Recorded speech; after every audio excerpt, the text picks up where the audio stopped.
online scams, and specifically known as sextortion. That is, young people being extorted for money online after sharing explicit images of themselves with people they think they can trust. It's an incredibly serious issue that has even resulted in victims dying by suicide in extreme cases. As you will hear shortly, this is something that is happening in our state and in our area. Tragically, earlier this year, a 15-year-old central Wisconsin boy died by suicide after being victimized in a sextortion scam. In addition, 2 years ago, a 17-year-old Oconto boy died by suicide after being sextorted. This is a community issue, and it requires a community response. So we are pleased to welcome our partners from the Green Bay Police Department and the Green Bay Area Public School District to join us in talking about this issue and protect our kids. And right now in La Crosse, our colleagues at Amplify Health by Gunderson are hosting a news conference with their local law enforcement partners to share the same message. We are here today to provide the tools and resources for helping yourself, your loved ones, the kids and teens in our communities. Working together, we can make a difference. First, we'd like to welcome Commander of Investigations, Rick Bellinger from the Green Bay Police Department to tell us about this crime and how it is occurring.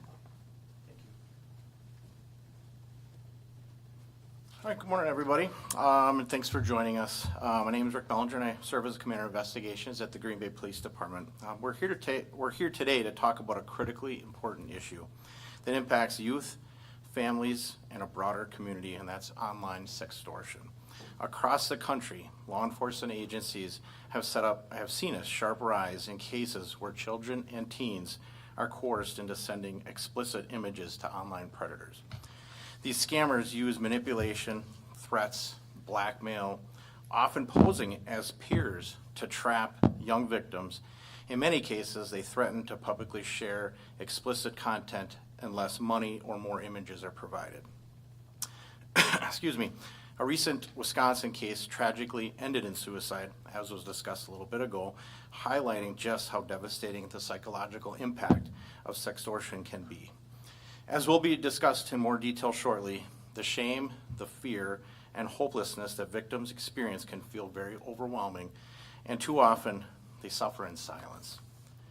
These crimes are a part of an ever-evolving landscape of cyber exploitation, and although they present complex challenges, law enforcement agencies across the United States and globally are united in their commitment to investigating and stopping these predators. At the Green Bay Police Department, we take reports of cyber harassment and online extortion very seriously.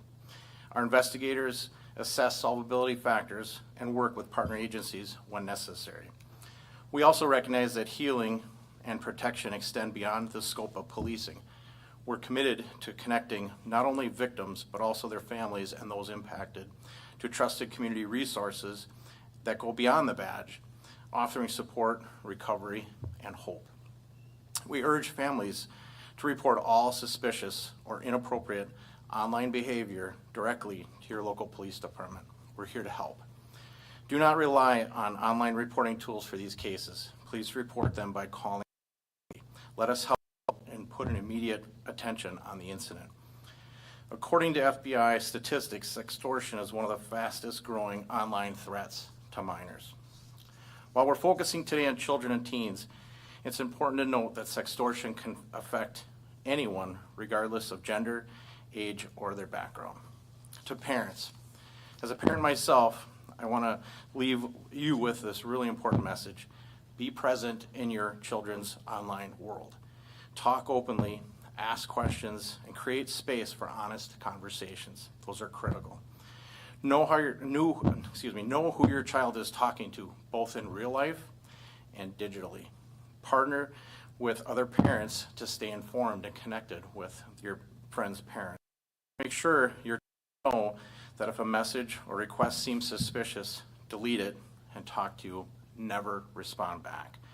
And to the kids, they are not alone. This is happening a little bit too frequently, and the online world continues to evolve. If something feels wrong or scary, talk to someone you trust. There are people who care and are here to help. It's now my honor to introduce Dr. Tiffany Bourne from Amplify Health of Bellin, who will speak more on the emotional and mental aspects of this issue.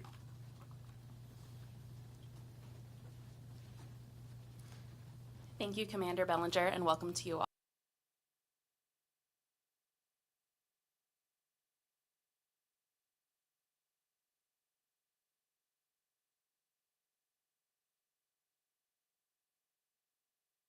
District for being here to raise awareness and share critical information about these sextortion crimes. What we're talking about today isn't theoretical. I have worked with youth who have been victims of sextortion and have seen firsthand the anxiety, embarrassment, and overwhelming emotions that often come with these situations, both for the kids and for their parents and those that love them.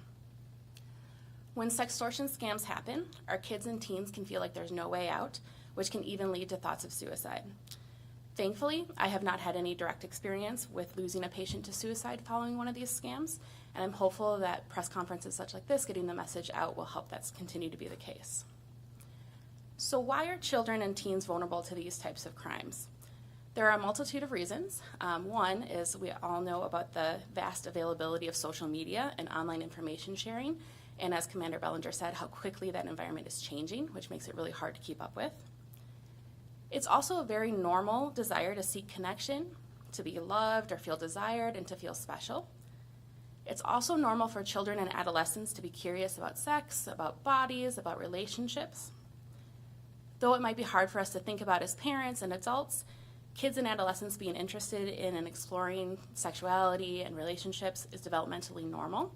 The problem is that it's now so much easier for them to get this information and to interact with others than it was in other generations, which can lead them to get into sticky situations pretty quickly.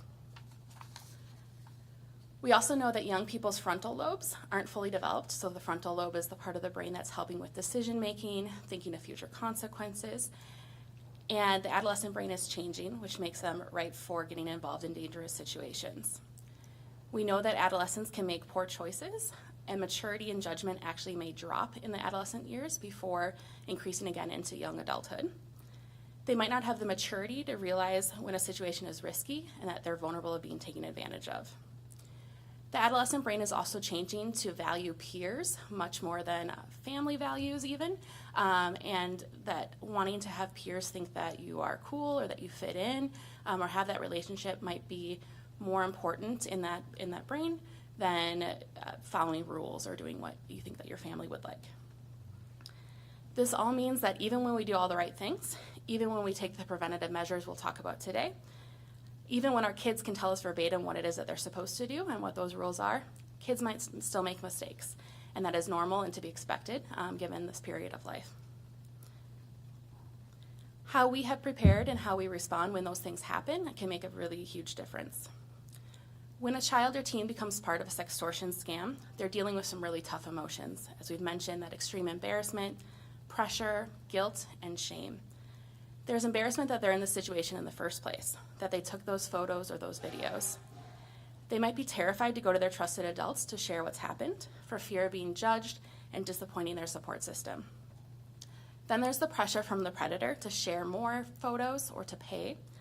These predators can be very convincing and tell the child or teen that they will send these photos to their family, their entire school, their bosses, if they do not do what the predator asks for.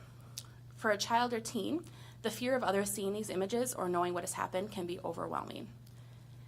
And children and teens feel an extreme sense of guilt that they should have known better or that they shouldn't have done something, quote unquote, so stupid. Sadly, young people may think that there is no way out when these things happen and may turn to thoughts of suicide. In a state of crisis, getting out of the situation through death may seem a better alternative than working through what might seem overwhelming and impossible to handle. Parents and trusted adults play a key role by having conversations with their children, discussing digital literacy, and also letting their children know that they, as parents, are a safe and supportive place to go if their kids make mistakes online or anywhere. Let kids know that you're in their corner before challenges arise, and they're more likely to feel safe coming to you when a crisis does happen. Send the message early and often that there's nothing your child can do, no mistake that they can make that is too big for you to not love them or to be able to work through the problem together. We're talking a lot about how the kids and teens feel, but we also know that parents may feel guilt or embarrassment if their kids are targeted by online scammers. With sextortion, they may worry that their kids have sexually deviant tendencies that have caused them to take or send these sexually explicit messages or photos. I reassure parents that, again, interest and curiosity in bodies and sex is normal, even if it makes us uncomfortable as adults. Parents also may have a sense of guilt around monitoring online activity, feeling responsible that something was happening without them knowing, or that the child did not feel comfortable coming to them right away. I reassure them that, of course, there is no such thing as a perfect parent, and despite our best efforts, there are more ways to connect through technology than ever before, and certainly these scammers are more fluent in these mediums than we are. Your child may also have tried to hide these problems for the reasons we've talked about, the guilt, the embarrassment, and fear, and that is not a reflection of your parenting or your relationship. I've talked a lot about the shame and guilt that kids and parents may experience when young people fall victim to sextortion. But make no mistake, there is no blame for kids or parents when these things happen. The only blame is for the perpetrators of these crimes. We know that these feelings of guilt and embarrassment may prevent kids and parents alike from reporting the sextortion scams, and they may not be sure how to do so in the first place. Certainly going to the police, as Commander Bellinger mentioned, is a wonderful first step. Also talking to a mental health professional or your pediatrician about next steps can be helpful if you have those resources. To end with, I want to send a message to kids and parents. First of all, be aware of these scams. Know how they happen and how you can prevent them with awareness and online savvy. For youth, if you find yourself in a sextortion situation, know that you are not alone. This has happened to others. You are not stupid. You are a victim of a crime and not in the wrong. The perpetrator has and is likely continuing to be lying to you. And most importantly, there is help available. For parents, be a safe person for your child to come to when mistakes happen. When a crisis situation occurs, do your best to table your emotional reaction and avoid your natural inclination to lecture, teach, or ask your child why they could have done such a thing. Your child is already likely feeling many strong emotions and embarrassment. Now is not the time for that correction or shaming. Problem solving can come later. At first, focus on showing support and letting your child know that you are their teammate in navigating through this problem. Reach out for support for your child, but also for yourself in dealing with this. And please, for anyone, if you are in crisis, reach out for help. Call 911 or the National Suicide Prevention Line at 988 if you are thinking of harming yourself. You are not alone. To talk more about navigating digital literacy and working together to help kids, it is now my pleasure to welcome Green Bay Area Public School District Superintendent Vicki Bayer.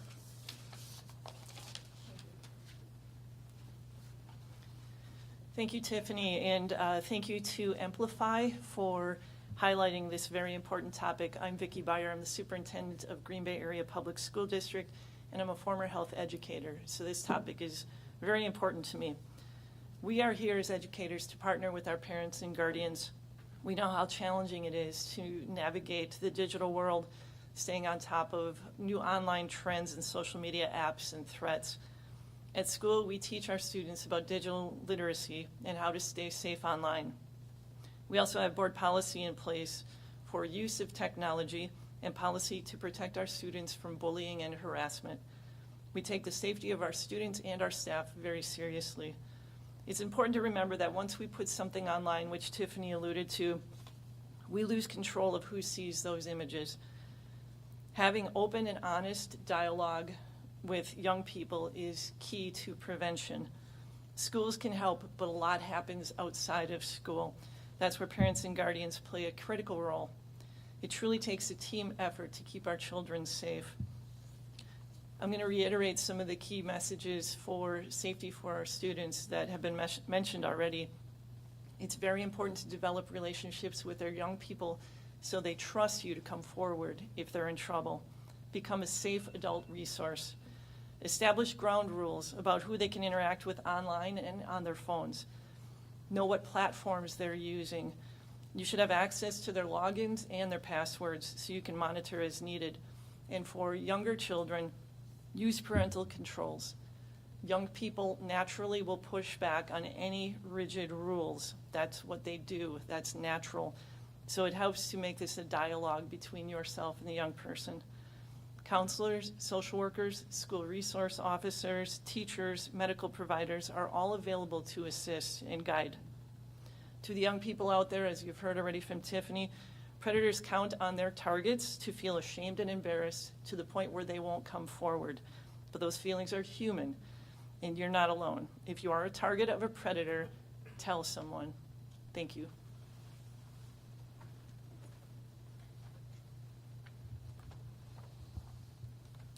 Thank you for joining us today as we discuss this very important topic.